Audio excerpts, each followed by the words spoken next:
ఇక నమస్తే తెలంగాణ ఏం రాసిందో ఒక నిమిషంలో చెప్తాం. రేషన్ కార్డులు లేని వాళ్ళ దరఖాస్తులు ఎట్లా 6 గ్యారెంటీలకు అర్హత పైన కొరవడిన స్పష్టత అని చెప్పేసి మనం చెప్పినటువంటి వార్తలు రాశారు.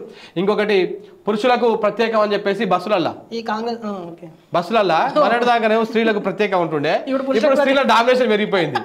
సో దాంతో ఏమైంది, ఓన్లీ వెనకంగా 20 సీట్లు 30 సీట్లు రిజర్వ్ చేస్తారు ప్రత్యేకం. మరి ఎందుకంటే వీళ్ళు పైసలు పెట్టుకొనుకుంటోలా, వీళ్ళేమో పూజలు కట్టోళ్ళ చరిత్ర ఫస్ట్ అయితే.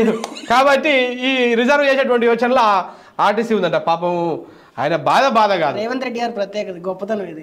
పురుషులకు ప్రత్యేక రిజర్వేషన్ ఇచ్చిన ఏకైక ముఖ్యమంత్రి అన్నమాట. నిలిచిపోతారు అట్లా మామూలుగా. ఈ మంత్రి రుణమాఫీ కోసం రైతులు కరువును కోరుకుంటారంట. ఈ సిగ్గులేకపోయి ఎటము మంత్రులు అయ్యారన్న ఆయన. ఇలాంటి బేవర్స్ బ్యాచ్ అంతా. కర్ణాటక కాంగ్రెస్ మంత్రి శివానంద్ మరోసారి వివాదాస్పద వ్యాఖ్య. పరిహారం కోసం అన్నదాతలు ఆత్మహత్య చేసుకుంటారంట. ఈ ఎట్లా మంత్రులు అవుతారు ఈ కాంగ్రెస్ లాగా? ఇప్పుడు ఇట్లాంటి దుర్మార్గులు అందరూ బీజేపీ ఉంటారు. బేసిక్గా రైతు అంటే ఇష్టం ఉండదు వాళ్ళకు. ఎంతసేపు ఉన్న మతం కానీ బడా వ్యాపారులు వీళ్ళు ఉంటారు. ఇట్లాంటి దుర్మార్గులను కాంగ్రెస్ కూడా పెంచి పోషిస్తుంది.